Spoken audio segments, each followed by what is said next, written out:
These are the same sights and sounds that lit up southern New Mexico the day Hatch police officer Jose Chavez died. But today, instead of rushing in to help, law enforcement stood together. Today, we are all officers of Hatch. To face a hard truth. This does happen here. Colleagues say Chavez was truly living his dream. In 2011, he became an American citizen. Then 3 years later, a police officer. That's what he always wanted to do, even as a child. Jose understood that being a cop is a calling and not a job. In the 2 years he served, Chavez gained the love and respect of the close-knit village of Hatch. His love for animals eventually earned him the nickname Chihuahua Whisperer. And by all accounts, Chavez was always a loyal public servant, right up until the very end. After he was shot, the Hatch police chief says Jose heard the suspect's descriptions across the police radio. Jose had the presence of mind to get an officer's attention and correct the bolo to 2 white males.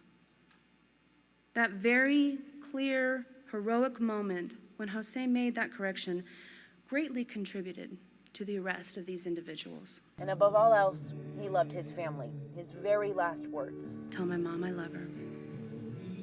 Tell my girls I love them. Won't soon be forgotten. In Las Cruces. Officer Chavez has given his life in the line of duty. Kristen Swanson, KOAT, Action 7 News. Teresa Zorn says Victoria was a special girl. She was a light. I told her when I first met her that she reminded me of a light. She and her daughter Shaylin met Victoria and her mother when they moved into this apartment complex 2 years ago. Shaylin says Victoria asked her if they could be friends. I didn't ask her. She asked me first, and her last words to me are, "We're gonna be best friends forever." But forever didn't last nearly long enough. Police found Victoria dead in her apartment yesterday morning.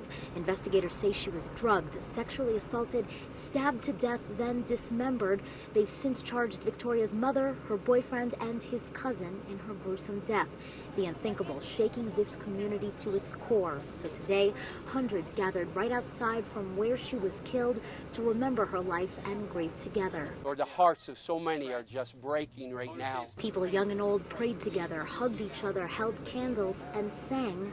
Was blind, but now. And cried. She's like a little sister to me, and I care about her a lot. To show that many people cared about Victoria, a little girl taken way too soon.